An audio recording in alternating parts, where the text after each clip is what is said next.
Bonjour à tous et bienvenue sur le podcast Hygiène de vie.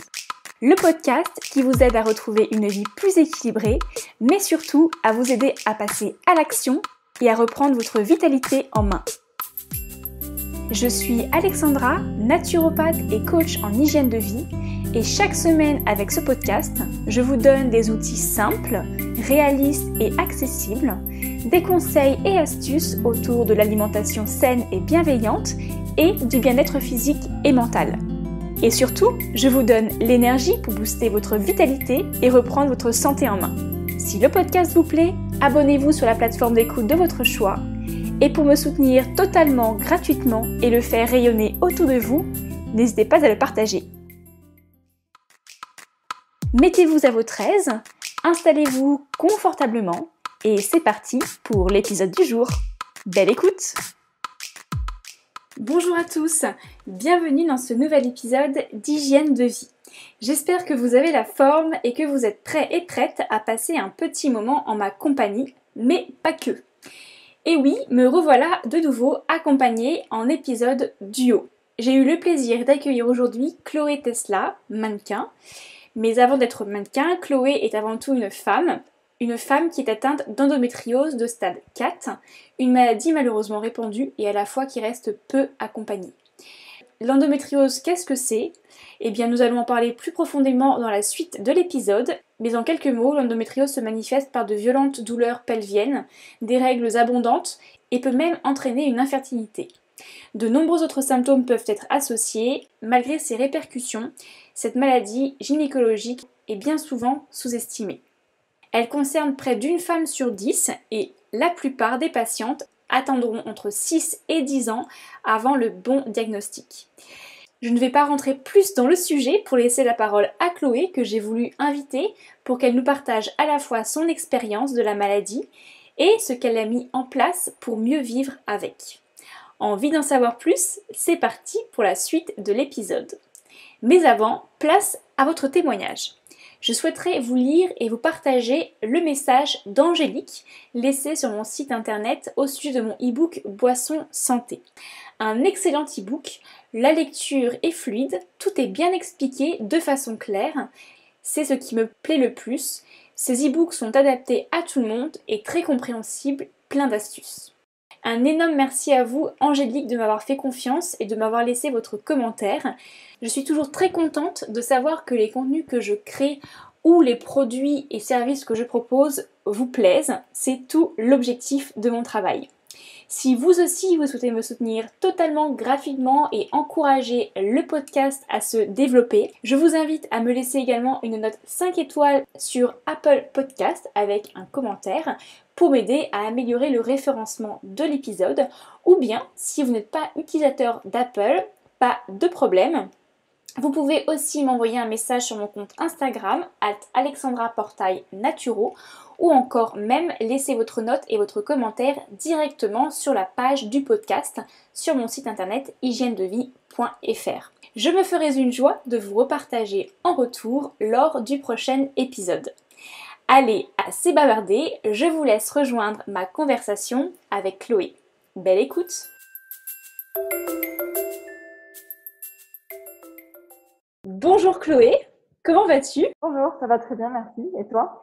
Ça va très bien, merci. Je suis vraiment très contente de t'accueillir dans mon podcast. Avant de rentrer dans le vif du sujet, j'aime bien moi demander à mes invités un petit peu de se présenter pour savoir un peu plus qui elles sont. Donc du coup, pourrais-tu s'il te plaît commencer par expliquer à nos auditeurs et auditrices qui es-tu, quel est ton parcours et ton histoire jusqu'à ce jour? Alors, je m'appelle Chloé Tesla, j'ai 29 ans. Je fais du mannequinat depuis bientôt 10 ans et je suis très engagée pour la cause animale et j'utilise les réseaux sociaux justement pour parler de ces engagements-là en faisant la promotion d'un mode de vie vegan via une philosophie antispéciste.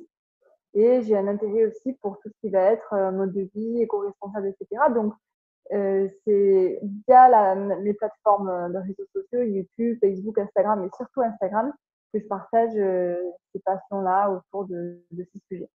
Donc du coup, tu es mannequin aussi à temps complet, c'est ton métier principal, c'est ça? Oui, c'est mon métier principal. Après, la partie sur les réseaux sociaux, c'est quelque chose qui s'est développé d'abord par passion, par un plaisir de partager sur ces sujets-là qui sont vraiment très, très importants pour moi. Mais c'est vrai que du coup, avec on va dire que maintenant, et de plus en plus, mon métier, c'est aussi d'être créatrice de contenu, pour ne pas dire le vilain mot d'influenceuse. Inspiratrice, on aime bien dire ça en général. Voilà, créatrice de contenu, c'est ça. Alors, du coup, moi, je t'ai invitée sur ce podcast parce que j'ai eu connaissance du fait que tu étais atteinte donc du l'endométriose, qui est une maladie qui est, je sais pas si elle est de plus en plus répandue chez les femmes, mais en tout cas, on en parle de plus en plus. Alors, est-ce que c'est parce que c'est de plus en plus répandu ou tout simplement parce que on sait peut-être plus facilement aussi maintenant le détecter. En tout cas, c'est quand même une maladie qui, on va dire, ravage beaucoup de femmes. Donc, j'ai trouvé très intéressant de t'inviter pour pouvoir témoigner à ce sujet. Est-ce que tu pourrais nous expliquer un peu ton expérience et ton histoire avec cette maladie? Voilà, déjà en quoi consiste cette maladie? Parce que moi, je l'ai déjà abordée et je l'aborde de manière, on va dire, plus objective en tant que naturopathe. Mais par exemple, moi, j'ai la chance, je veux dire, je n'en souffre pas et je n'en ai pas encore souffert. Donc voilà, de la bouche d'une personne qui est atteinte de l'endométriose, comment toi tu définirais cette maladie et quelle a été un peu ton histoire, comment on te l'a diagnostiquée, depuis combien de temps, etc., quoi. Alors, pour commencer peut-être par mon histoire personnelle, du coup, c'est que depuis que j'ai mes règles, j'ai tout le temps vraiment, vraiment souffert des maux de ventre. C'était vraiment très, très violent. Je me rappelle avoir des lèvres très, très studieuses et très, très sérieuses, avoir raté plusieurs fois l'école. Enfin, j'y allais le matin, mais je devais partir et rentrer chez moi pour être alitée tellement j'en souffrais. Voilà, j'avais des grosses, grosses crises, mais finalement, en parlant un petit peu, enfin, pas plus que ça, mais avec des personnes autour de moi, des femmes autour de moi, on voyait que c'est quelque chose de commun de souffrir de ces règles, quelque chose de normal. Donc, je me disais, bah, c'est un petit peu mon fardeau de femme. On en avait, je dis ça parce qu'à l'époque, ma mère m'accompagnait souvent chez la gynéco, on essayait de parler de ses problèmes et tout. Donc, on en avait parlé à ma gynécologue à l'époque, qui disait exactement ce que je pensais. Ben, c'est normal d'avoir mal quand on a ses règles. Voilà, La et douleur est même normale, ça si c'est dingue ça. exactement, ouais, la douleur est normale, tout ce que je décrivais, c'était normal, etc. Il n'y avait aucune solution à ça, j'étais juste une femme, donc c'est normal de vivre ça. Il faut Donc, souffrir pour ben, être belle. ouais, peut-être aussi, je Non, sais mais c'est pas, le mais bon, fameux dicton, je c'est m'y le fameux accommodais. dicton. Effectivement, ouais, ouais, mais donc, voilà, je ne me posais pas plus de questions, je me disais que je n'avais pas de chance d'être une femme, c'était voilà, mon poids à vie, mon fardeau. Tu Et avais quel âge? je me Excuse-moi de te couper. rappelle à ce moment-là, ben, disons que j'ai eu mes règles quand vers 12-13 ans et je commençais vraiment à en souffrir dès l'âge, je me rappelle, même au collège, 13-14 ans déjà, j'avais très mal et ça a été de pire en pire en fait, très clairement, il faut le dire, jusqu'au jour où je crois que j'avais à peu près 19 ans, je me suis évanouie de la douleur des règles en fait. Franchement, c'est la première fois que, enfin, c'est plus tombé dans les pommes, mais que voilà, une quelconque douleur me faisait aller jusque-là. Et là, c'est vrai qu'il y avait ma mère avec moi et qui a compris, puisqu'en amont, j'étais là, j'ai mal au ventre, mes règles, j'ai mal à la j'ai mes règles, etc. Qui a compris en fait que c'était lié à ça et qui a appelé ma gynécologue en urgence en lui disant écoutez, maintenant, il y a vraiment un problème. C'est pas normal qu'elle souffre autant. Je veux bien qu'on souffre quand on a ses règles, mais là, c'est trop. Donc, on prend rendez-vous avec vous le plus urgemment possible. C'est ce qu'on a fait et cette gynécologue a s'est enfin décidé pour me prescrire une échographie pelvienne. Donc, je suis allée faire cet examen avec une dame qui avait vraiment l'habitude aussi de traiter ces maladies. Et en fait, au fur et à mesure qu'elle me scrutait, finalement, elle m'a dit, mais enfin, vous êtes vraiment très, très courageuse. Et c'est grave, là, en fait. Il faut dire quand on a mal. Je me rappelle parce que c'était une dame un petit peu âgée, qui était presque à la retraite, d'ailleurs, enfin, âgée pour son métier, hein, et je me suis sentie un petit peu comme une petite fille crier parce que finalement, elle me disait, mais il faut dire quand on a mal, il faut le dire. Et moi, mais je le dis à chaque fois. Mais finalement, j'arrête de le dire parce que vu que c'est normal d'avoir mal au ventre quand on a ses règles. Voilà.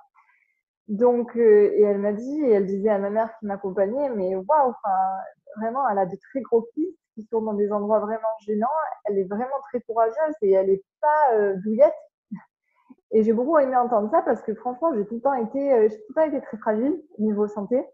Tout le temps eu plein de petits problèmes à droite à gauche. Et finalement, pour les gens qui n'écoutent pas forcément ou qui ne savent pas, on se dit, bah, elle se plaint très régulièrement de plein de choses. Mais en fait, je ne me plains pas pour rien. Au contraire, apparemment, j'étais forte à la douleur. Donc, en fait, elle a expliqué que j'avais 3 kystes, des tailles de 4 à 6 centimètres au niveau des ovaires, des trompes principalement. Et elle a dit, vu l'avancée de l'endométriose, c'est une endométriose au stade 4, c'est un stade qui est sévère et on comprend pourquoi elle souffre, mais je vais quand même lui prescrire un examen, un IRM, pour voir s'il n'y a pas d'autres kystes que moi, avec l'échographie pelvienne, je n'ai pas pu voir. Et donc, c'est ce qui a été fait. Et avec cet IRM-là, on a détecté un 4e kyste qui, lui, était situé au niveau du rectum et commençait, entre guillemets, à manger l'organe, finalement, grignoter, voilà. Mhm. Et elle dit là, par contre, même si l'opération déjà est vraiment très très conseillée, voilà, là, ça va être vraiment urgent de l'opérer parce que si on n'opère pas pour ce kyste-là en particulier, si l'organe est entamé vraiment par le kyste, elle devra porter une poche en fait. Donc voilà, pour détecter très clairement. Et donc j'ai été opérée assez rapidement dans les mois qui ont suivi, je pense dans les 2-3 mois max. Et voilà, donc l'opération, ça se fait par célioscopie. Donc peut-être que tu voudras revenir sur le détail de cette pratique. Mais voilà, donc on m'a enlevé ces kystes-là. Moi, je trouvais ça vraiment très, très injuste de la part de la vie, parce que j'ai toujours trouvé que j'avais une hygiène de vie quand même vraiment irréprochable, surtout pas non plus à l'époque, mais j'ai tout le temps fait attention à plein de choses. J'ai tout le temps été adepte du bien-être, de l'alimentation, de la nutrition. J'étais d'ailleurs lancée dans des études de nutrition. J'ai jamais bu, j'ai jamais fumé, j'ai tout le temps eu un mode de vie vraiment sain, sportif, le repos, etc. Et donc je trouvais ça quand même assez injuste que ça m'arrive, que ça m'arrive à moi comme ça d'un coup et qu'il faille intervenir dans l'urgence. Et donc voilà, j'avais plus ces pistes après, mais c'est que plus tard que j'ai commencé à prendre finalement ma santé à ce niveau-là en main. Et parce qu'en fait, tu dis que c'était injuste parce que tu as toujours eu une hygiène de vie irréprochable, enfin à ton sens en tout cas. Mais de quelle hygiène de vie tu Non, pas parles? irréprochable à cette époque. D'accord. Non, non, irréprochable, c'était pas du tout à cette époque, même encore aujourd'hui, je sais pas du tout s'il est irréprochable, mais ce que je veux dire, c'est qu'il était pas irréprochable, mais c'était quand même un mode de vie qui me semblait sain, je faisais attention à plein de choses, c'est quelque chose qui m'a toujours, tout ce qui est bien-être, nutrition, santé, ça m'a toujours parlé, je me suis toujours renseignée, j'essayais de mettre aussi en application toutes les informations que j'avais. Et du coup, oui, effectivement, je trouvais que c'était injuste que ça tombe sur moi, je me disais, waouh, il n'y a pas de justice, t'as beau faire ci, ça, là, et finalement, ça t'arrive aussi. Ok. Mais on va dire que, je me rappelle de ce que je savais tout ça à l'époque en termes de nutrition, de santé, de bien-être. C'est vrai que j'ai creusé bien plus le sujet après, après l'opération parce que je voulais pas du tout que les kystes reviennent. Mais à cette époque-là, voilà où j'en étais, quoi. D'accord. On va en revenir sur cette partie-là, justement, juste un peu plus tard, sur ce que tu as pu mettre en place, justement, pour essayer de t'en sortir, on va dire un minimum, parce qu'on s'en sort jamais vraiment complètement. Bien Mais sûr. je voulais juste revenir sur la notion de stade, parce que tu as dit que tu étais atteinte, donc à 19 ans, on t'a détecté et diagnostiqué une endométriose de stade 4. Est-ce que tu Oui. pourrais expliquer du coup à nos auditeurs ce que sont les stades 1, 2 et 3, justement? Stade 4, c'est le stade maximal. Le stade 4, c'est le stade maximal. Donc, ça concerne, bon, déjà, j'imagine, le niveau de douleur, mais aussi à quel point les kystes peuvent être gros, c'est une chose gros, mais aussi invasif et gênant. Donc c'est à ce niveau-là que ça s'est joué. Et comme je disais, avec le kyste qui était le plus dangereux placé au niveau du rectum, là, ça rendait vraiment la situation urgente et il fallait intervenir au moins pour lever ce kyste-là. D'accord. Et est-ce que tu te souviens à cette époque-là ce que tu as ressenti euh, quand on t'a annoncé justement que tu étais atteinte de cette maladie? Est-ce que tu as été submergée par de la peur, des incompréhensions? Alors, tu l'as dit, hein, une sorte d'injustice. Est-ce que tu as aussi peut-être ressenti une sorte de soulagement qu'on reconnaisse enfin que tu avais vraiment quelque chose? Parce que je te demande ça parce que ça arrive souvent, notamment des maladies comme la fibromyalgie aussi, qui sont des maladies qui sont encore très peu vraiment reconnues par l'ordre des médecins, très peu, enfin, compliquées à diagnostiquer. Et des fois, il y a tellement de... Enfin, les personnes, des fois, à ne pas savoir ce qu'elles ont, elles sont prises un peu pour des folles. Et quand on leur annonce, des fois malheureusement, qu'elles sont vraiment atteintes d'une Bien sûr. maladie, il y a comme un soulagement en disant maintenant je ne suis pas folle, j'ai vraiment quelque chose. Est-ce que c'est des choses comme ça que tu as ressenti toi aussi quand on te l'a annoncé? Effectivement, oui, oui. En plus de l'injustice, c'est sûr que j'ai ressenti un grand soulagement qu'on mette enfin un mot sur tous les mots. C'est Ouais, tout, c'est oui, ça. c'est une petite... C'est ça, bien sûr. Euh, Depuis tant d'années et effectivement, là où on me disait, oui, bah, elle est un peu chochotte, les règles, ça fait mal à toutes les femmes, mais bon, elle, c'est une petite nature ou elle est sensible, etc. Justement, c'est vrai que de pouvoir dire j'ai une endométriose et en plus de dire c'est un stade 4, je dirais que les gens prennent en considération cette douleur, c'est certain. Et moi-même, je savais que, bon, là, sur le coup, je savais rien de cette maladie, tout ça, mais au moins, on pouvait mettre finalement une étiquette et c'est des fois important, ces étiquettes-là, pour avancer et savoir dans quelle direction il faut aller. Mais je me souviens, donc voilà, injustice, un certain soulagement, mais j'étais pas non plus dans la peur. Évidemment, je redoutais l'opération, j'aurais vraiment voulu m'en passer, mais je me dis bon, je vais laisser, je vais avoir un peu confiance et me laisser guider à ce niveau-là pour au moins se débarrasser de ça. Mais j'étais aussi dans, enfin, enfin, une des gynécologues m'a dit, oui, dans ton cas, il vaut mieux en fait stopper les règles pour arrêter la formation de kystes. Donc moi, dans ma tête, j'ai lié, en fait, en gros, quand ça saigne, quand tu as tes règles, les kystes se forment, et les règles, c'est pas bien. Mais en fait, ça résonnait faux dans ma tête, et c'est pour ça que je me suis dit, ok, il va falloir que je fasse mes propres recherches, parce que de me dire quelque chose comme ça me semble quand même, ça me semble très gros finalement. C'est la faute de mes règles. Et à la fois où je comprends ce qu'elle voulait dire, mais les règles pour les femmes, c'est naturel. C'est même, je pense qu'on peut l'aborder, mais en naturopathie, c'est vraiment un plus qu'on a les femmes de pouvoir justement nettoyer son corps chaque mois. Donc, c'est quelque chose qui n'a pas vraiment bien résonné en moi. Et je me suis dit, OK, là, tu fais confiance au corps médical parce que dans tous les cas, c'est dans l'urgence. Et voilà, tout ce qui est médecine, on va dire allopathique, enfin médecine conventionnelle, etc., on en a besoin, surtout quand on est dans l'urgence. Mais il va falloir vraiment que tu te creuses la tête et que tu te penches vraiment sur le sujet pour t'aider toi-même parce qu'il y a des choses qu'on me disait qui me semblaient vraiment pas du tout enfin, normales, juste saines, naturelles. Mhm. Voilà. C'est important ce que tu dis, effectivement, parce qu'il y a deux notions, notamment la notion de règles qui est chez la femme effectivement importante, puisqu'effectivement on dit qu'on a 5 émonctoires dans notre corps. Donc les émonctoires sont des organes qui nous permettent d'éliminer les toxines au quotidien. On a la peau, les poumons, le rein, le foie, les intestins. La peau, les poumons, le foie, les reins, les intestins, comme ça. Et la femme a un sixième qui est l'utérus et qui permet justement d'aussi éliminer tous les mois les toxines. Donc oui, c'est un processus naturel qui est nécessaire pour la femme. Et du coup, effectivement, de vouloir stopper les règles volontairement, parce qu'après, il y a des femmes qui n'ont pas de règles, ça c'est encore autre chose, l'aménorrhée. Et bien, en fait, c'est justement la démarche de la médecine allopathique, c'est-à-dire mettre un pansement sur un symptôme parce qu'en soi, Exactement. ce n'est pas la cause racine. Les règles, la menstruation n'est pas la cause racine de la création des kystes et des nodules. C'est peut-être, ça n'arrange pas les choses. Ça vient peut-être irriter la plaie, mais c'est pas forcément ce qui crée la plaie. Ça, c'est la première chose. La deuxième chose, je pense, qui est ultra importante et que tu as dite, c'est bien d'aller voir des médecins, c'est bien d'aller voir même des thérapeutes, de la médecine douce, etc. Mais ce qui est encore plus important, c'est de se rattacher à son intuition. Et c'est ce que tu as, toi, fait finalement en te posant ces questions-là, en te disant ça me paraît pas logique, il y a un truc qui sonne faux, là, il y a quelque chose que je sens pas. En fait, c'est quelque chose qui est important et que tu as réussi à mettre en place. Et c'est bien de s'ouvrir à plein de choses et d'aller voir les personnes pour se sentir aidé, mais c'est bien aussi et avant tout de faire après ses propres choix, justement.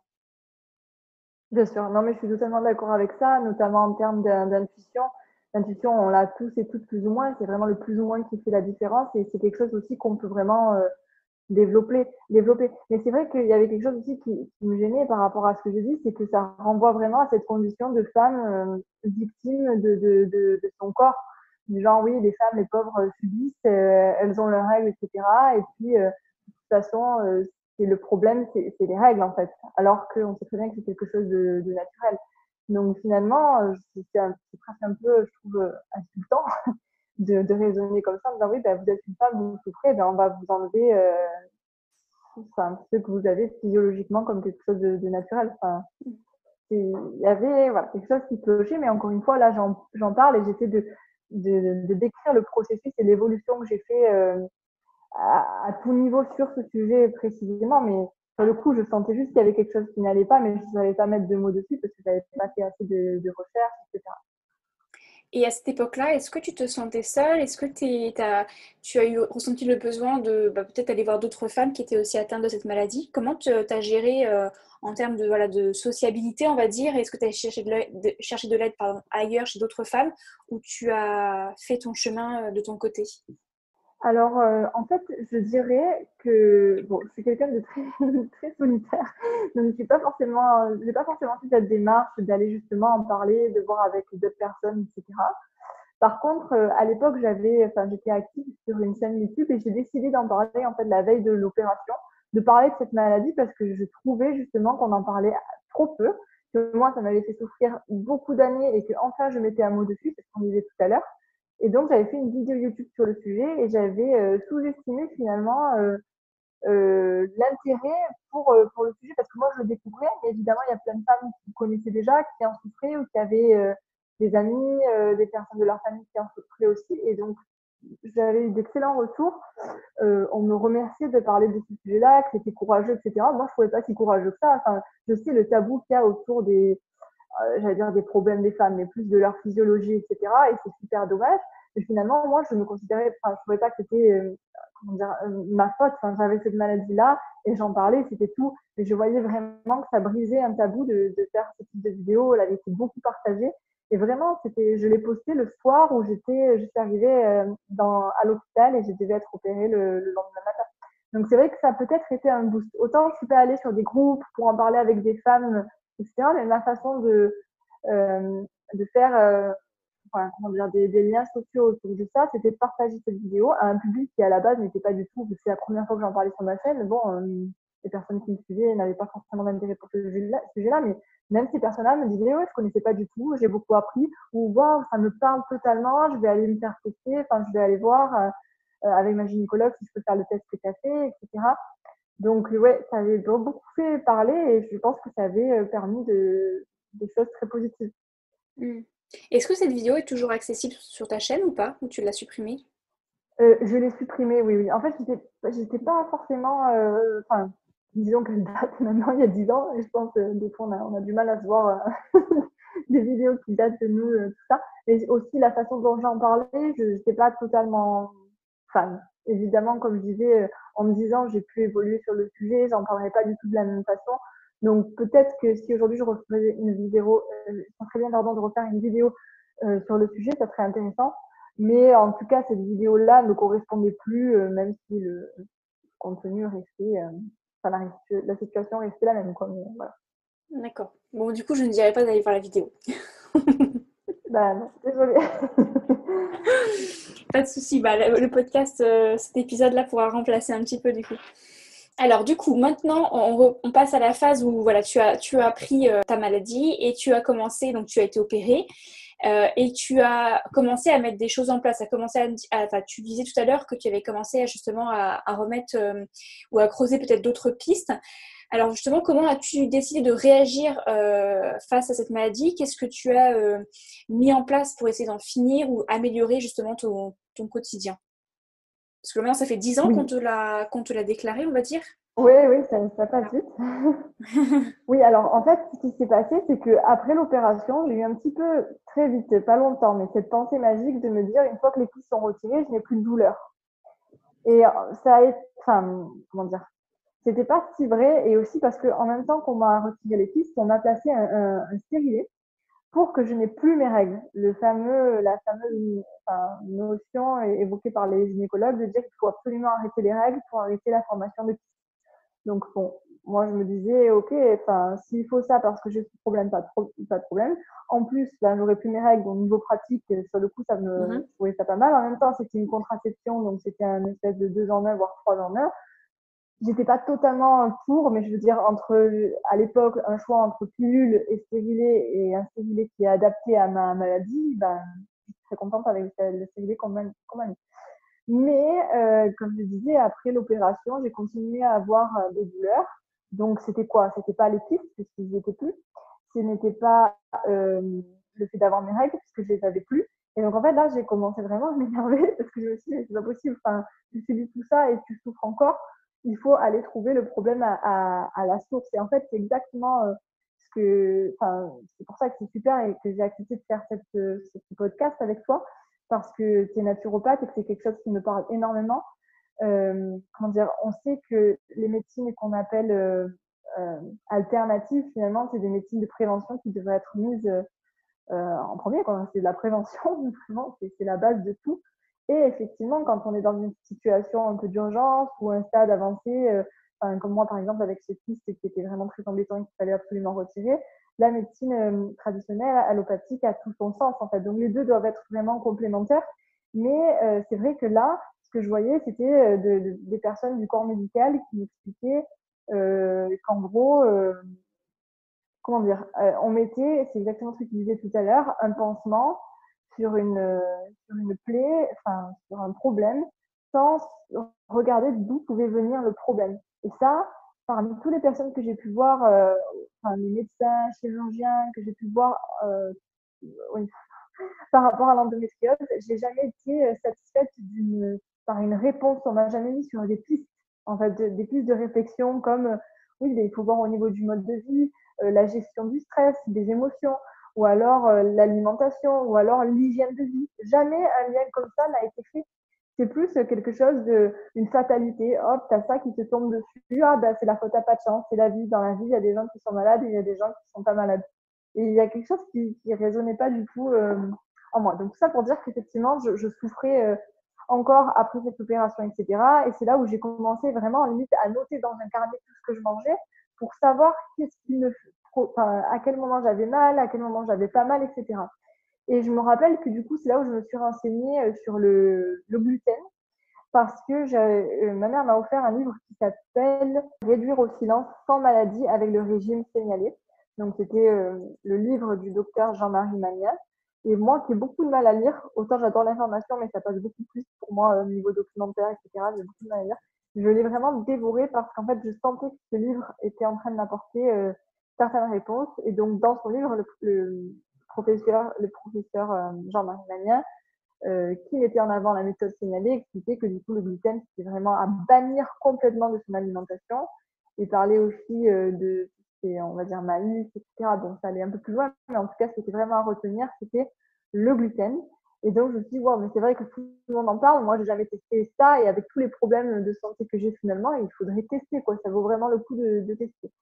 Donc, je dis pas que ça a été une chose facile, parce que bon, déjà, je suis végane, donc ça, c'est vraiment pour les animaux. Mon alimentation est 100% végétale, mais ça, c'est par conviction, c'est par éthique pour les animaux. Donc, finalement, c'était facile à faire parce que c'est pas une question de choix que j'ai, c'est pas comme un régime alimentaire ou autre, c'est une question de devoir que j'ai envers les animaux. Mais du coup, là, le gluten, l'arrêter, c'était pour ma santé. Et j'imagine, comme quand on fait un régime, on a des tentations, enfin, c'est vraiment entre soi et soi, finalement. Tu as toujours Donc, été végane du coup? Comment, excuse-moi, je te coupe par rapport à ça. non, je suis végane depuis 7 ans, mais j'ai arrêté D'accord. de manger des animaux il y a 10 ans. Donc, en gros, D'accord. végétarienne depuis 10 ans et végane depuis 7 ans. Donc, je me Voilà. permets Donc, juste de faire une petite aparté pour expliquer bien rapidement. sûr. Vegan, donc le régime, c'est un régime, il y a le régime alimentaire végétal, 100% végétal qui s'appelle être végétalien. Vegan, c'est un terme anglophone, mais qui veut dire en français vegan aussi, mais ça va justement jusqu'au mode de vie. Ce n'est pas que l'alimentation. Donc Exactement. là, Oui, c'est on oublie voilà. souvent. C'est ce que ça veut dire en français, on va dire, c'est un terme anglais qui est utilisé en Exactement. français pour dire alimentation et bien au-delà. tout le mode de vie qui respecte les animaux et du cuir jusqu'à tous les produits non testés sur les animaux, etc. etc. Exactement, cosmétique, Ouais, vestimentaire, divertissement, tout ça. Oui, c'est vrai que quand on parle de véganisme, on parle direct d'alimentation, mais il n'y a pas que ça, sinon ça serait juste végétalien. Donc voilà, voilà. effectivement, je suis déjà végane, donc encore une fois, ça c'est pour les animaux, y a pas, j'ai aucun problème avec ça, mais ce que je veux dire, c'est que déjà, rien que socialement, évidemment, ça peut mettre certaines barrières, tout ça. Donc maintenant, c'est la végane, et en plus, qui mange sans gluten. Donc, autant dire, et désolé si c'est un peu vulgaire, mais qu'on passe pour vraiment la chieuse de service, vraiment.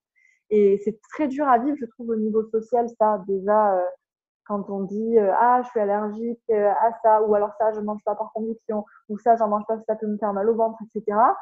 Et en plus, encore une fois, c'est surtout quand on est une femme, on va être genre, ah oui, c'est une chochotte, ah oui, fais attention. Elle a Voilà, toujours c'était quelque très, très chose à lourd. dire.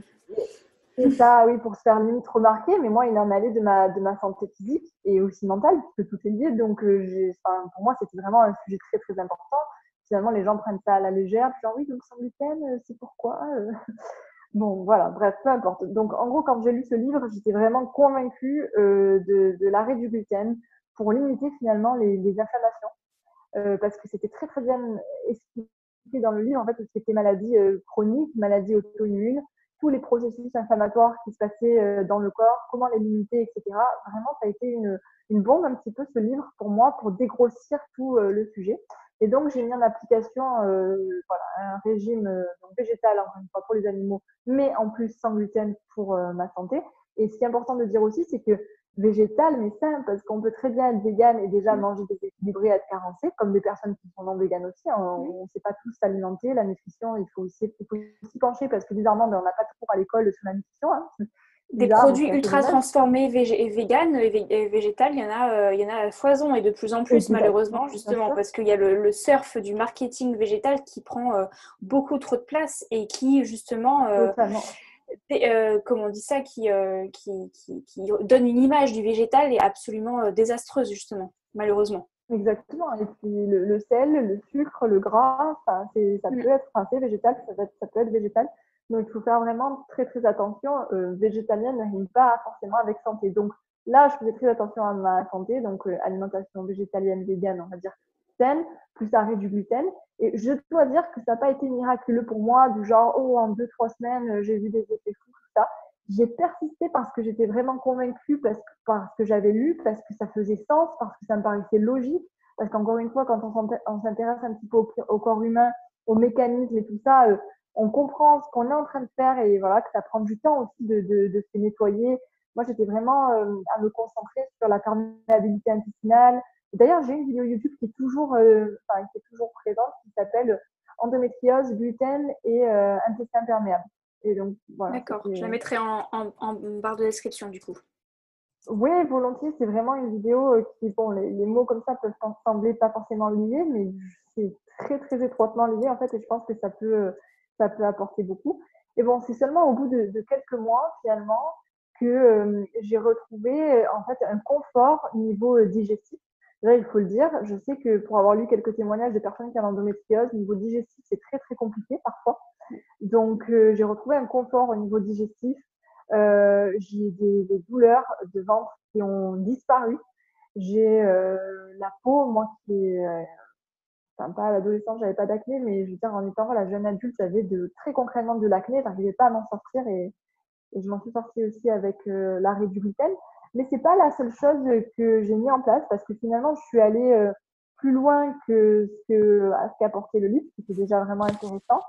Et au fur et à mesure de découvertes, etc., ça m'a amené, entre autres, hein, faire un stage avec une naturopathe crudivore qui est connue, assez connue en France, on va dire dans le milieu, qui s'appelle Irène Grosjean, je pense que tu la connais. Et donc, je suis allée faire le stage avec elle et ma mère pendant 2, 3 jours. Et donc, voilà, pour celles et ceux qui la connaissent pas, c'est une naturopathe, comme je disais, qui est crudivore depuis de nombreuses années et qui a fait notamment, je trouve, la première vidéo que j'ai vue d'elle, ça s'appelle Irène Grosjean ou La vie en abondance. Et elle parle d'alimentation vivante, donc crue, c'est-à-dire des aliments qu'on ne cuit pas et qu'on consomme avec tous leurs vitamines, tous leurs minéraux. On ne dénature rien pour profiter au maximum de ce qu'on ingère finalement. Et donc, ça m'a beaucoup parlé. Je suis allée faire le stage, je me suis régalée. Bon, après, comme pour tout le monde, à chaque fois, il y a des choses à prendre et à laisser. Encore une fois, se faire son propre avis, prendre des infos à droite, à gauche, se connecter à son intuition, etc. Mais principalement, ce qu'elle disait, cette hygiène de vie qu'elle prônait en termes d'alimentation, mais aussi de nettoyage du corps, puisqu'elle a introduit chez moi, bon, le jeûne, je connaissais plus ou moins comme tout le monde, un peu de loin, mais aussi la notion de purge, de nettoyage, tout ça. Ça a été vraiment très, très grand pour moi. Et je me rappelle, en fait, dans ce stage, on était une vingtaine de personnes et chacun expliquait pourquoi ils venaient consulter, quel était leur problème, tout ça. Donc, j'étais la seule à venir pour l'endométriose, mais peu importe.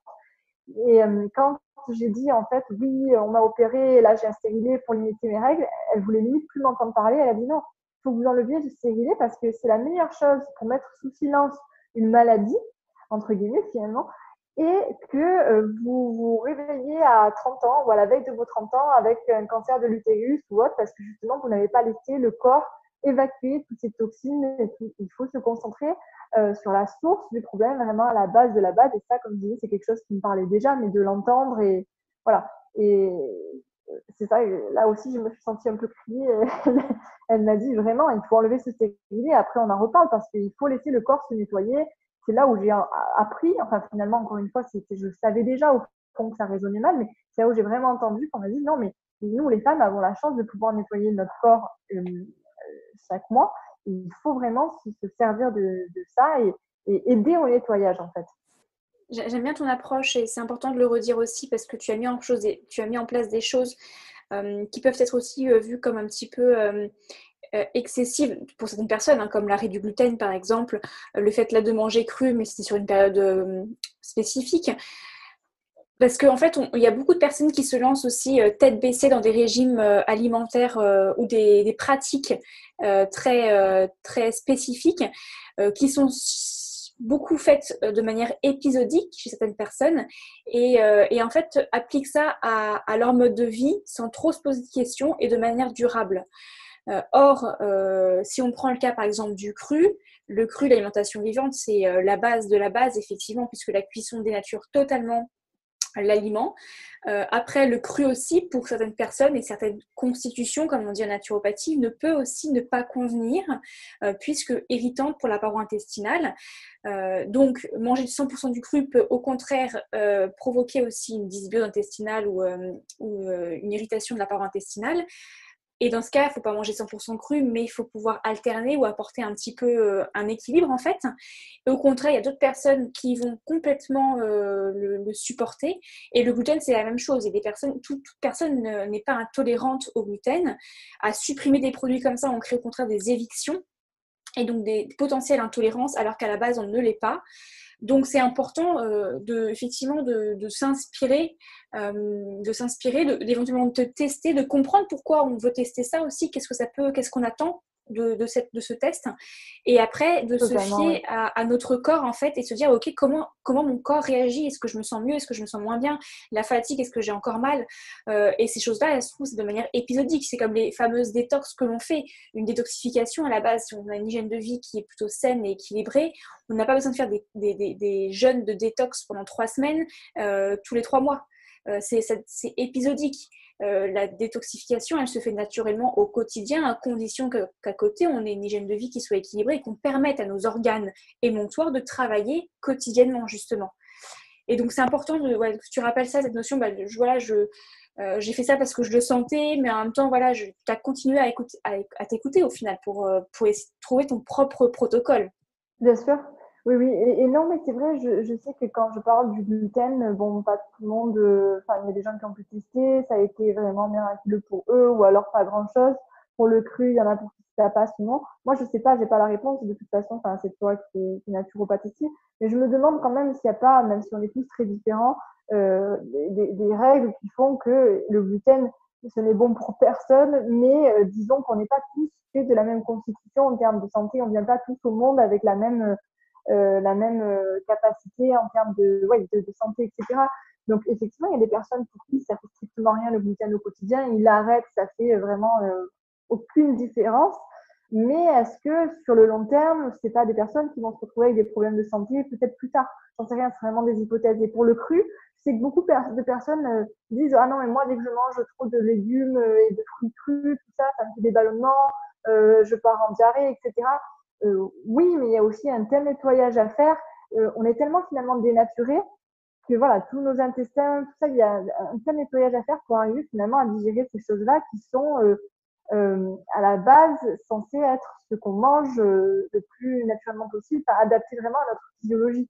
Donc, je ne sais pas à quel point on est dénaturé ou à quel point on est tous différents et que les choses, ce qui marche pour quelqu'un ne marche pas pour l'autre. Enfin, je sais pas si Alors, il faut savoir que tu vois ce que je veux dire. le microbiote d'une personne est totalement spécifique à la personne. Ça, c'est vraiment Tout à très fait, oui. individuel. Après, effectivement, il y a des règles assez génériques, comme par exemple le gluten. Aujourd'hui, si on n'est pas intolérant, il n'y a pas de raison de ne pas de se priver en tout cas d'aliments qui en contiennent, mais encore une fois avec équilibre pardon, et en étant raisonnable sur la quantité, parce que voilà, le gluten, on sait que c'est comme ça se comporte comme une colle, ça vient effectivement obstruer la paroi intestinale, là où se passent tous les transferts de vitamines et de minéraux avec le sang. Donc après, c'est une question de bon sens. Il y a le gros souci avec le gluten, c'est pas tant le gluten en tant que tel, hein, c'est aujourd'hui ce qu'on en a fait. Le blé avant, le blé Exactement. ancestral avait du gluten, mais avait très peu. L'homme l'a modifié pour qu'il soit beaucoup plus facilement malléable et pour que, voilà, que le blé soit beaucoup plus facilement malléable et rendre la vie des boulangers, de toutes les industries alimentaires beaucoup plus simple. Et aujourd'hui, il y a, je crois que c'est x40 le taux de gluten dans du blé actuel par rapport à avant. C'est fou, oui. Donc voilà, c'est ça le gros souci en fait. Et concernant le cru, pareil, la règle générale, c'est forcément de consommer un minimum d'aliments crus dans sa journée. Ou en tout cas dans sa semaine, ou veiller à ce que son hygiène alimentaire possède du cru. Si jamais c'est mal digéré, parce qu'il y a des personnes, voilà, une personne qui mange un bol de crudité et qui va aux toilettes juste après, donc déjà c'est pas le bol de crudité qu'elle va faire, qu'elle va aller rejeter aux toilettes, parce qu'il faut quand même beaucoup plus d'heures que ça pour digérer un bol alimentaire. Bien sûr. Mais c'est que Oui. déjà il y avait déjà un trouble à la base et qui n'est pas forcément dû à son, voilà, c'est qu'il y avait déjà un trouble. Un bol de crudité ne fera de mal à personne, bien au contraire. Après, effectivement, s'il y a quand même des personnes hein, aujourd'hui, dans leur protocole de réparation de leur paroi intestinale, je leur dis de ne pas manger cru, de crudité en tout cas, juste le temps de la réparation de la paroi intestinale. Et après, elles réintègrent. Mais dans ce cas, absolument intégrer la notion de jus, de légumes, puisque justement, en se D'accord, oui. privant d'alimentation crue, on se prive de vitamines et de minéraux non dégradés. Donc, on va créer une carence si on ne mange pas ce genre d'aliments-là. Donc, par contre, ce qui provoque une inflammation et une irritation, ce sont les fibres qui sont contenues dans les crudités, dans les légumes crus. Donc dans ce cas, la solution, c'est de plutôt consommer des jus de légumes ou qui sont dépourvus de fibres, donc qui vont vraiment pas irriter la paroi intestinale. Et au contraire, on va pouvoir absorber et assimiler les vitamines et les minéraux quand même de ces Bien sûr. aliments-là. Voilà. Donc, ouais, Mhm. il y a toujours effectivement une adaptation à faire. Il y a forcément une règle générale. Hein. Aujourd'hui, si on mange que si on mange que de la soupe tous les jours, on va être carencé un jour ou l'autre, hein, c'est sûr. Parce que la soupe de Tout à légumes fait. archi cuite, voilà. Mais c'est encore une fois, c'est un équilibre. Et après, selon les personnes et leurs pathologies et leurs troubles, et forcément, il y a des protocoles spécifiques à mettre en place, des étapes qui ne sont pas forcément les mêmes dans le même ordre en fonction des personnes. Du coup, je voulais juste revenir sur la notion de gluten et de cru. Est-ce que c'est quelque chose que tu continues? Est-ce Mhm. qu'aujourd'hui, tu continues à ne plus manger de gluten? Alors, oui, en fait, c'est pas déjà l'alimentation végétale, l'arrêt du gluten et l'augmentation des portions de cru, et on a parlé voilà, des jus aussi qui ont tout fait. Il y a d'autres choses que j'avais notées aussi, c'est que j'avais fait pendant cette période-là de réparation de la paroi intestinale une énorme diminution des sucres raffinés, donc tout ce qu'on trouve dans les gâteaux, les biscuits, les sauces, etc. Ça, j'avais été très stricte là-dessus. Et encore une fois, les gens me disaient waouh, enfin, t'es courageuse et tout ça, mais je n'étais pas si courageuse que ça. C'est surtout que j'avais très mal en fait. Je souffrais vraiment beaucoup, donc ben, je mettais en place des choses qui étaient strictes. Ça pouvait paraître radical pour certaines personnes, mais c'était encore plus radical de souffrir à ce point en 2020 et de ne pas arriver à se sortir de ces souffrances-là. Pour moi, c'était quand même plus violent la souffrance humaine même. Donc j'ai arrêté le gluten strictement pendant 3 ans. Donc moi, quand je fais les choses, c'était vraiment strict, strict. Et finalement, je l'ai repris. Donc j'étais quand même, je sais pas, je l'ai repris à un moment comme ça parce que j'ai vu qu'en prenant, j'avais pas forcément mal. De toute façon, c'est pas le problème que j'avais à la base, hein. J'avais pas mal dès que je mangeais du gluten, mais c'est plus noyé, ça participait à mon mal-être, à mes souffrances, etc. Mais donc je l'ai repris et j'ai revu voilà, des choses négatives qui vont être en place, notamment au niveau de la peau, au niveau de la digestion, etc. Donc là, à nouveau, je l'ai à nouveau diminué. Mais pour revenir vraiment à cette période précise où j'ai mis plein de choses en place et que du coup, ça peut être vraiment des conseils pour les personnes qui nous écoutent, c'est aussi la diminution des portions de céréales. Donc ça, c'était un naturopathe que je suis allée voir après le stage avec Irène Grosjean qui m'avait conseillé ça, parce qu'il m'expliquait que les céréales, finalement, je sais, c'est des sucres lents, certes, mais ça reste des sucres à la digestion, ce sont des sucres. Et donc, voilà, limiter les sucres, c'était un petit peu le but. Donc, le gluten, ça aidait vachement à ce niveau-là. Et il disait, en contrepartie, d'augmenter les portions de légumes et de fruits, et du coup, crus de préférence. Donc, ça allait dans le sens dans lequel j'allais grâce au stage avec Irène Grosjean, etc. La mise en place de jus de fruits et légumes frais à l'extracteur, ça c'est quelque chose que je faisais déjà depuis un moment, encore une fois, parce que le véganisme, voilà, c'est pour les animaux, mais j'avais aussi cette envie de manger ça, j'ai toujours eu cette attirance pour tout ça. Mais là, du coup, j'ai vraiment augmenté les portions. Je vivais seule avec mon extracteur de jus, je crois que je faisais un jus minimum tous les jours rempli à ras bord. Donc, je crois que ça me faisait presque 1 litre de jus que j'avais tous les jours. Et franchement, c'est là où j'ai eu la meilleure santé de ma vie, enfin, à tout niveau. Vraiment, niveau peau, niveau digestion, même niveau mental, finalement aussi. C'était vraiment top. Mais effectivement, Alors on précise, c'est jus de légumes, hein. Enfin, majorité légumes. majorité légumes, oui, totalement. Ouais.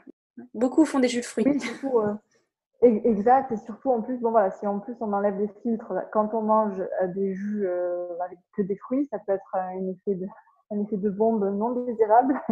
Donc oui, Exactement. effectivement, c'est principalement des jus de légumes, mais sur, je sais pas, par exemple, on va mettre du céleri, du concombre, du fenouil, et on va rajouter 2 pommes, parce que c'est vrai quand même le céleri, ça peut être un peu fort. Et les jus que je faisais orange, des fois, il y en avait où il y avait pas mal d'oranges, mais il y avait aussi des carottes, il y avait un jus gingembre, citron, etc. Euh, voilà, en gros, toutes les choses que j'ai pu mettre en place vraiment en termes d'alimentation et qui ont eu des gros effets sur la santé. Après, comme je disais tout à l'heure, c'est vrai que dans la médecine allopathique traditionnelle, on ne nous apprend pas forcément à être dans la prévention de sa santé.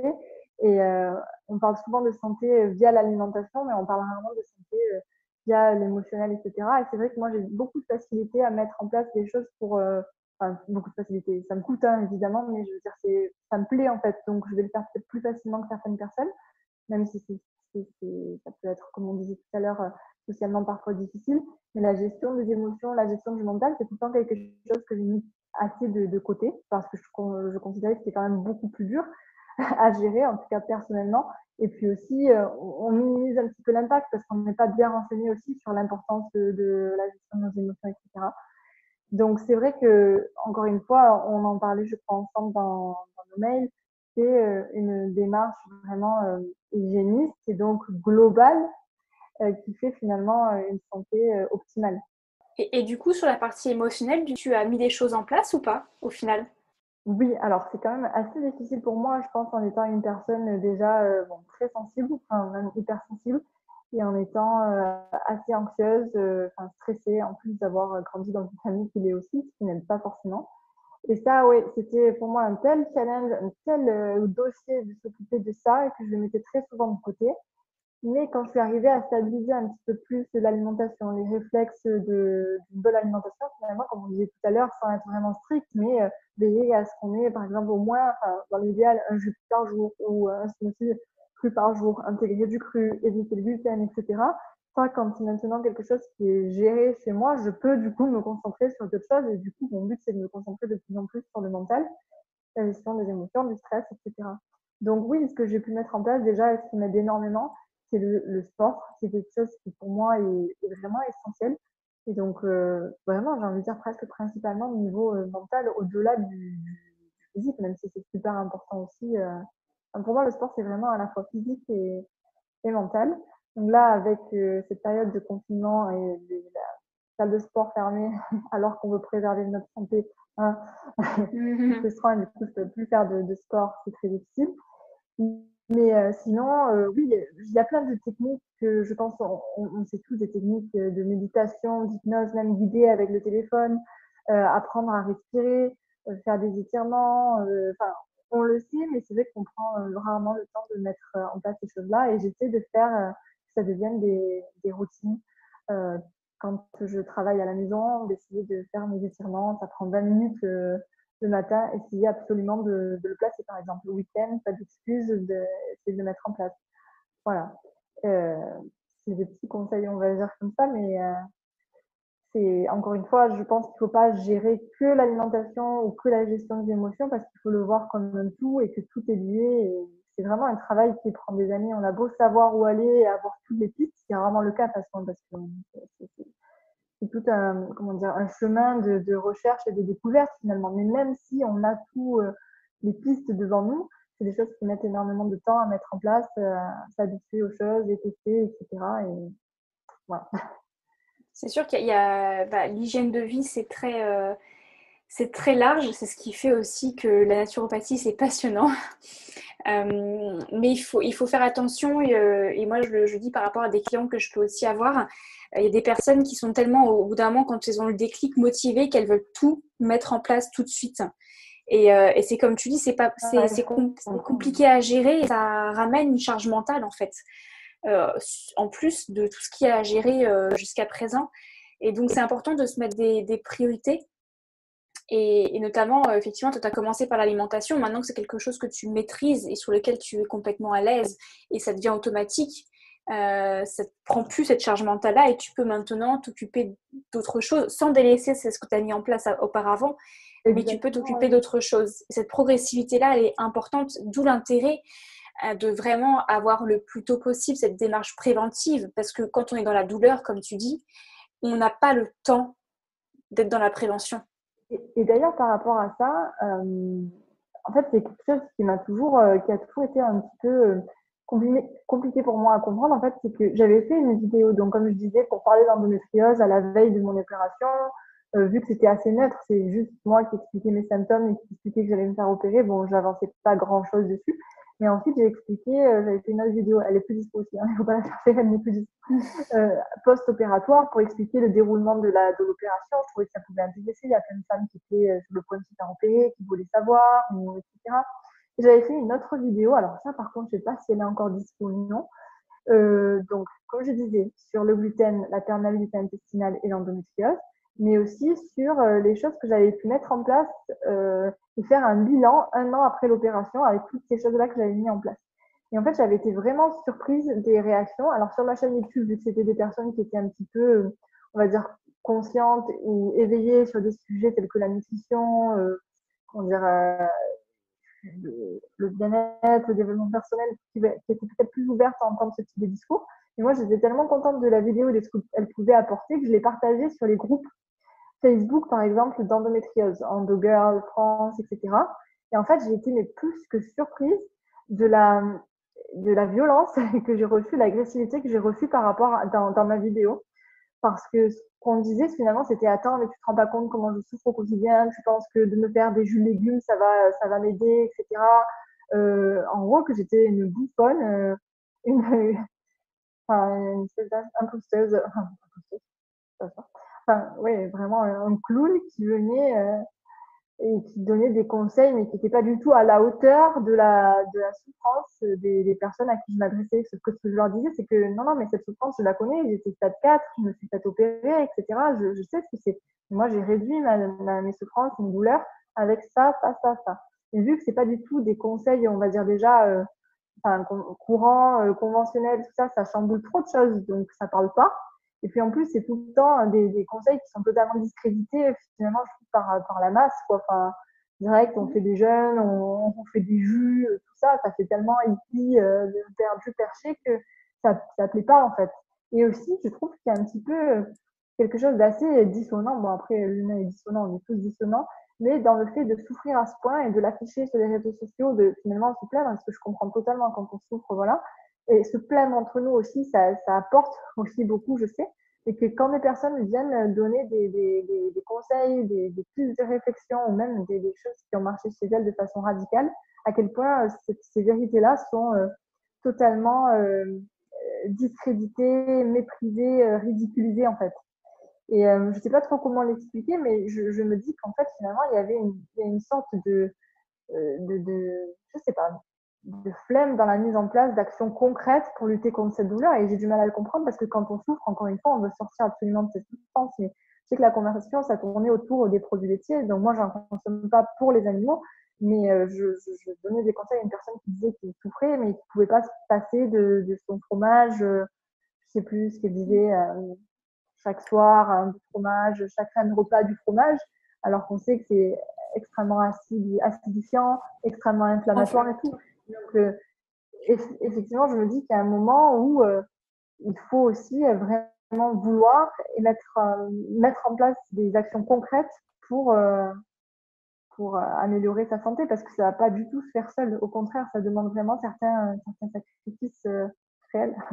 Il y a deux choses dans ce que tu dis, effectivement. C'est que la première chose, dès qu'on touche à l'alimentation, c'est toujours un peu compliqué. Pourquoi? Parce que Ouais. l'alimentation est beaucoup vue comme une source de plaisir, comme un réconfort. Oui. En fait, on mange beaucoup plus par émotion que par réel besoin. Il faut d'abord Totalement. voir et Ouais. remettre l'alimentation à sa place. L'alimentation, c'est notre carburant. C'est pas notre doudou. Ça, c'est la première chose. Je ne dis pas qu'il ne faut pas se faire plaisir en mangeant, mais il ne faut pas Mhm. que l'alimentation devienne le doudou. Et donc, le petit fromage du soir qui fait plaisir à la personne qui souffre, c'est complètement compréhensible parce qu'elle souffre tellement que c'est son réconfort derrière ce petit fromage-là. Bien sûr, je comprends. Donc, finalement, c'est là où c'est un peu le chat qui se mange la queue parce on veut qu'elle aille mieux, donc on va lui conseiller des choses, notamment d'enlever des choses qui sont pour elle du réconfort. Et donc, au final, elle va rester avec sa douleur et en moins la chose qui la réconforte.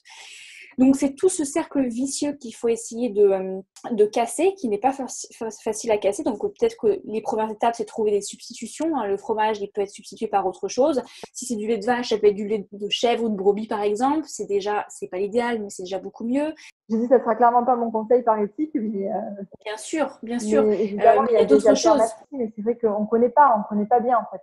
On ne sait Ouais. pas s'alimenter de façon saine et de façon plaisir, même s'il y a vraiment beaucoup de choses, il y a vraiment beaucoup de choix et on peut manger de façon vraiment variée, tout en alliant voilà, santé et plaisir, c'est certain. Mm, mm. Et l'autre chose, c'est qu'effectivement, les personnes ont du mal à comprendre comment le fait de changer une habitude de vie, qu'elle soit alimentaire ou autre, peut avoir autant d'effets sur leur douleur qui est à l'heure actuelle extrême. Et c'est vrai que c'est pas immédiat, même pour toi, par exemple, le gluten, tu l'as pas ressenti dans l'immédiat. Mais il faut savoir qu'un mal, il met du temps à s'installer. Et il va aussi mettre du temps à repartir. Et ça, c'est quelque chose qu'il faut aussi malheureusement se mettre en tête et essayer de travailler la patience et en même temps travailler sur deux axes différents, c'est-à-dire limiter peut-être naturellement, parce que la naturopathie, c'est ça, on limite naturellement le symptôme qui rend la vie impossible, tout en travaillant en parallèle les modes de vie qui vont permettre justement d'enlever la cause de ce symptôme-là et de cette maladie justement. Mais c'est compliqué à comprendre pour certaines personnes que des gestes comme ça, peut-être finalement si basiques, peuvent avoir Oui, autant d'effets. vraiment. Et ça manque de sens pour elles. En fait, la première chose, c'est de travailler sur le sens et le pourquoi elles vont se mettre en action. Toi, tu l'avais, hein, tu t'as créé ton propre sens, ton propre pourquoi. C'est ce qui a fait que tu as pu finalement soulever les montagnes et des personnes qui vont te dire, mais t'es végane, en plus tu manges sans gluten et puis tu fais 2 cures de cru, mais c'est trop compliqué. Mais toi, en fait, à partir du moment où tu avais trouvé tes moteurs, tu as réussi à mettre en place tout ça. Et donc, c'est trouver les Bien moteurs, sûr, en fait, qui est important. c'est vrai, je suis d'accord. Est-ce qu'aujourd'hui, tu te sens guérie de l'endométriose? En fait, je ne suis pas certaine qu'on puisse guérir de ce type de maladie. De toute façon, c'est voilà, une maladie chronique, auto-immune, je pense que ça veut dire ce que ça veut dire. Et que par rapport au livre que j'ai cité tout à l'heure, c'est vraiment réduire au silence des maladies, mais on n'en guérit jamais vraiment. Moi, si en fait j'étais impactée au niveau voilà, de l'utérus, des ovaires, etc., c'est que j'ai une sensibilité à ce niveau-là, en fait. C'est comme ça qu'en fait, finalement, les dérives que je peux avoir en termes de alimentaire, enfin, ça se traduit à ce niveau-là dans mon corps. Donc, c'est ma fragilité à moi, mais c'est certain que si finalement je fais plus attention à ma santé, euh, oui, à mon mode de vie, enfin non plus à mon bien-être psychologique, etc. Mon corps va me prévenir via ces organes-là à nouveau. Je pense que c'est certain, c'est évident. D'ailleurs, je le vois à spécial quand je disais j'ai fait 3 ans sans gluten strict. Là, depuis peut-être ouais, un an et demi, j'ai repris, mais je peux pas du tout reprendre à fond. Et puis quand je me laisse un peu trop aller, je le sens direct au prochain cycle de règles, je vais avoir des douleurs. Alors que si je fais attention, vraiment, je vais arriver à avoir des règles qui passent presque inaperçues. Et pour quelqu'un qui vient avec une endométriose type 4, avoir des règles ainsi qui passent presque inaperçues, c'est quelque chose de vraiment incroyable. Donc voilà, c'est quelque chose il faut vraiment faire attention à ça au quotidien. Et on parlait tout à l'heure de charge mentale. Effectivement, quand les choses deviennent des automatismes, on parle un peu moins de charge mentale. Quand en plus elles sont vraiment comprises et qu'on fait les choses avec plaisir, avec sens, on parle moins de charge mentale, mais ça reste quand même de la charge mentale dans la société dans laquelle on est. Déjà pour le social en général, aller au resto, être invité chez l'un, chez l'autre, etc. Mais aussi une charge mentale de c'est pas culturellement, là, dans nos sociétés modernes, etc., c'est pas ça qui est voilà, culturel, traditionnel et tout. Donc, on va toujours un petit peu à contre-courant. Donc, c'est vrai que c'est ça qui peut être lourd. Mais après, à gérer dans son quotidien, dans son intimité, tout ça, c'est une autre façon de maîtriser notre corps et nos problèmes, finalement. C'est pour ça que quand je t'ai posé la question, il me semble, sauf erreur de ma part, je ne t'ai pas dit est-ce que tu es guéri. Hein. Je t'ai dit est-ce que tu te sens guéri. Parce que effectivement, tout est dans la sensation. Et effectivement, ce sont des maladies où on ne guérit pas forcément, mais on peut faire des choses, c'est encore une fois comme la fibromyalgie, hein, faire des choses qui permettent de l'endormir, ou en tout cas d'éviter de penser qu'on est atteint de cette maladie-là. Exactement. Donc oui, non, c'est ça. Et du coup, si on rentre dans une journée concrète de Chloé, notamment on va dire actuelle, puisque je sais que c'est un peu compliqué, mais bon, on va dire actuelle ou de manière générale. Et toi qui est donc très sensible au bien-être et donc tout particulièrement avec l'endométriose, est-ce que tu as des rituels ou des routines, on va dire bien-être entre guillemets, que tu appliques à ton quotidien dans ta journée qui te permettent à la fois de te faire du bien à toi et puis tu sais que tu vas ça va permettre de laisser dormir la maladie. Totalement. Je suis pleine de routines comme ça. J'adore.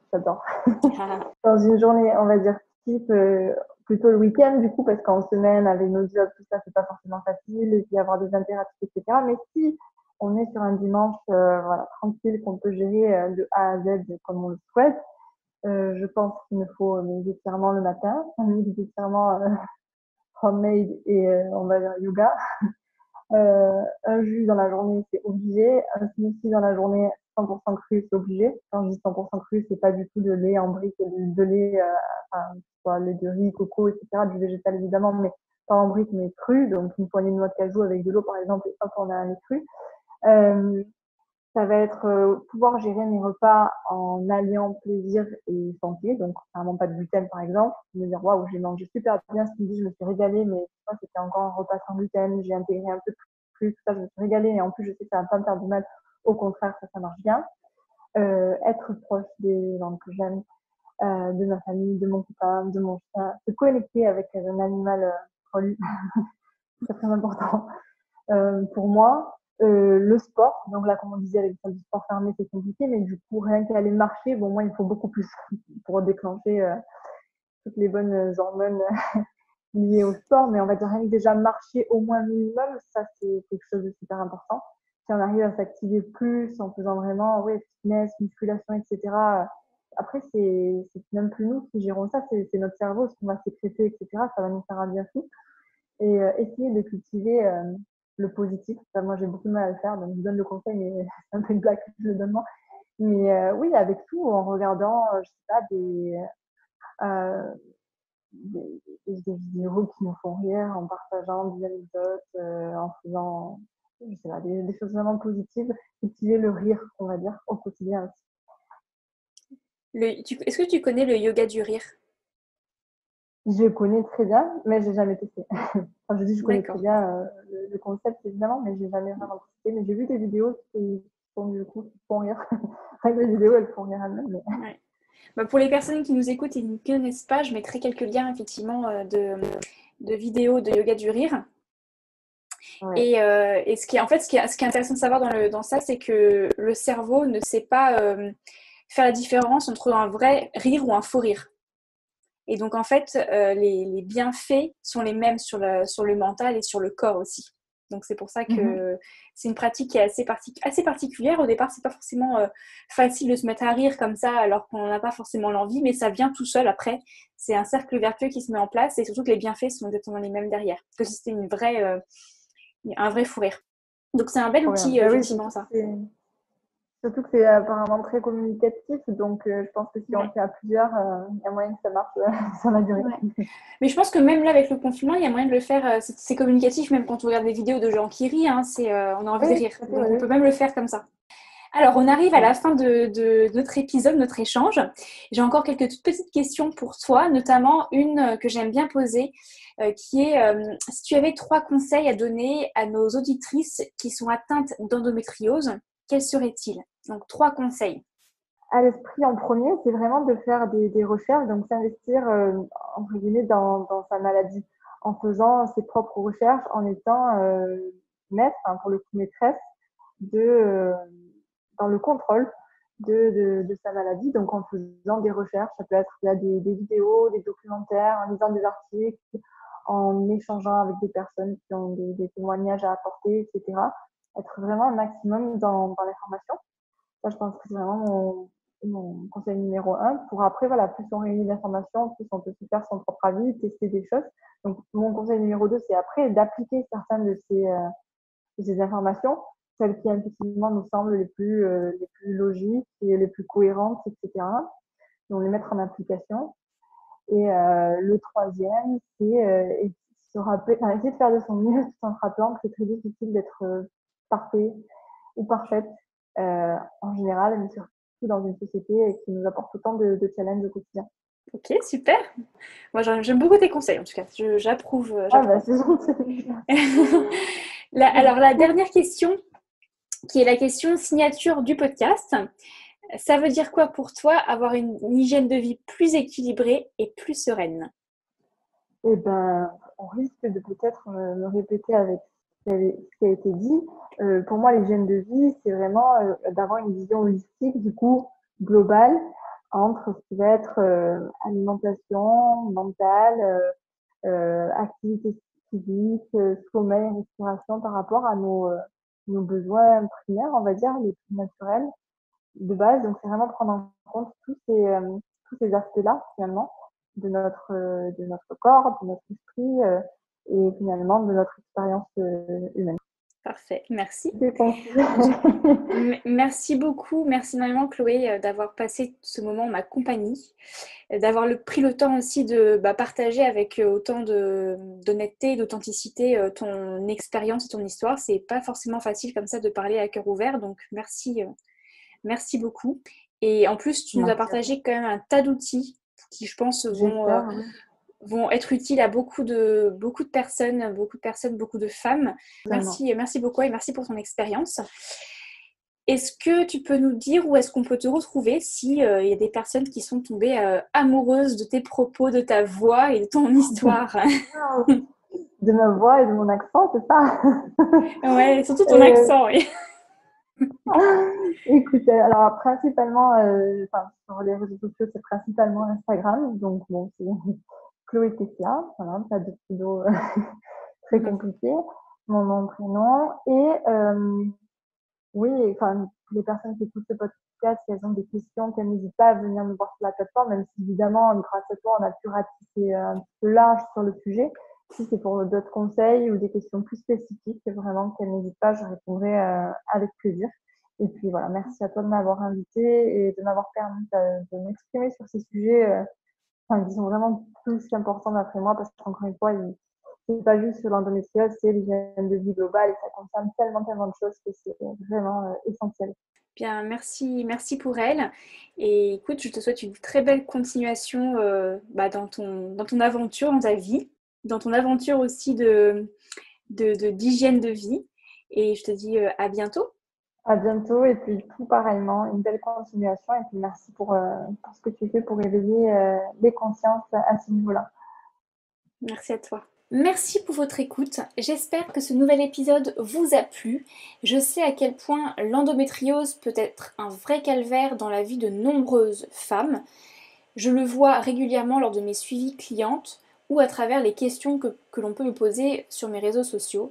C'est pourquoi j'ai trouvé important d'en parler ici, accompagnée de Chloé qui l'a vraiment vécu. Petit instant promotion, Chloé a beaucoup parlé des jus de légumes. Eh bien, sachez que j'ai un e-book spécifique boisson santé dans lequel je vous livre 40 recettes de jus de légumes et de smoothies en vous expliquant à chaque fois le bénéfice et les bienfaits des ingrédients choisis. Je mettrai le lien de cet e-book en description de l'épisode. Si vous avez d'autres questions, n'hésitez pas à nous les poser à moi ou à Chloé, soyons solidaires entre nous.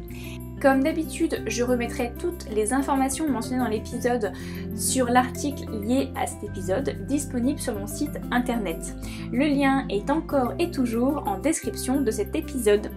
D'ailleurs, à ce sujet, si l'épisode vous a plu, ça fait beaucoup d'épisodes encore une fois, n'hésitez pas à le diffuser, à le partager sur Instagram en faisant une copie d'écran et en me taguant @AlexandraPortailNaturo et en taguant Chloé @ChloéTesla pour que nous puissions vous repartager en retour. En attendant, je vous dis à mercredi prochain pour le prochain épisode. Ciao!